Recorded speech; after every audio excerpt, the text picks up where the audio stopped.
ప్రార్థించువారు దేవుని సన్నిధిలో నిత్యము నిలుస్తారు. అసలు ప్రార్థనే మనం చేయడానికి ఆటంకంగా ఉంటే ఇంకా మనం ఎలా నిలుస్తాం? ఇందాక చెప్పిన 7 లక్షణాలు మీలో ఒకవేళ ఉన్నట్లయితే ప్రార్థన చేసే మనసు మీకు రాదు, ప్రార్థన చేయడే ఆలోచన నీలోనికి రాదు. చేయాలి అనుకుంటా ఉంటా, రోజులు వెళ్ళిపోతూ ఉంటాయి. నిద్రపోయేటప్పుడు అనుకుంటాం పొద్దున వెళ్ళేసి ప్రార్థన చేసుకోవాలి అని, లెగుస్తాం, లెగంగానే గుర్తుండదు, మన పనుల్లో మనం వెళ్ళిపోతాం. మళ్ళీ పనులు చేసుకునేప్పుడు మధ్యలో ఎప్పుడు గుర్తొస్తుంది, పడుకునే ముందు నేను ప్రార్థన చేసుకోవాలి, రాత్రి ఎలాగైనా ఈరోజు ఎలాగైనా నేను ప్రార్థనలో గడపాలి.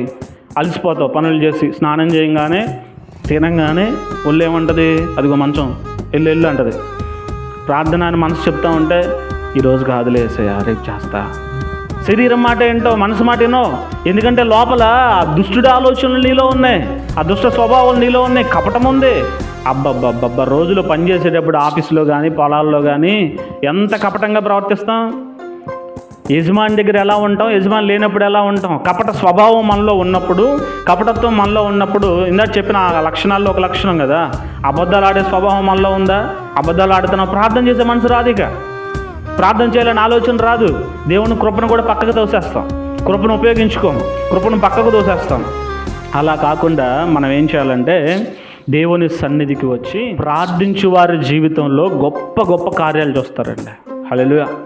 ఈ హడ్డల్స్ అన్నిటిని మీరు దాటేసి ప్రార్థన చేయడం అనేది మీకు ప్రతిరోజు అభ్యాసంగా మార్చుకుని, రోజు ప్రార్థనతో ప్రారంభించి ప్రార్థన అనేది మీలో ఒక అంతర్భాగం అయిపోయింది అనుకోండి, మీ జీవితంలో మీ డైలీ రొటీన్లో ప్రేయర్ అనేది ఒక భాగం అయిపోయింది అనుకోండి, ప్రార్థించు వారి జీవితంలో అంట గొప్ప గొప్ప కార్యాలు చూస్తారంట. హల్లెలూయా. ప్రార్థించని వారు దేవుని సన్నిధి నుండి వెలివేయబడతారంట. ప్రార్థించని వారు దేవుని సన్నిధి నుంచి వెలివేయబడతారు. ప్రార్థన లేనప్పుడు, మాటలు లేనప్పుడు, ఒకే కుటుంబంలో ఇద్దరు కలిసి ఉన్నప్పుడు ఇద్దరు మాట్లాడుకుంటేనే కదా ఆ కుటుంబంలో ఉండేది. మాటలు లేనప్పుడు, మాట్లాడుకోవట్లేదు అనుకున్నప్పుడు, నీకు వాళ్ళకి సంబంధం లేనప్పుడు నేను ఇంట్లోంచి వెళ్ళేస్తారా?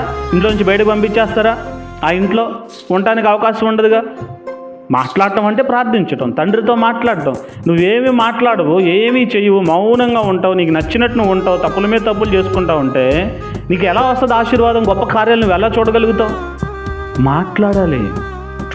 మాట్లాడటం అంటే నువ్వు ఒక్కడో మాట్లాడటం కాదు, ఆయన మాట్లాడినప్పుడు దాన్ని నువ్వు గ్రహించగలగాలి. ప్రార్థించువారు దేవుని సన్నిధిలో నిత్యము నిలుస్తారు.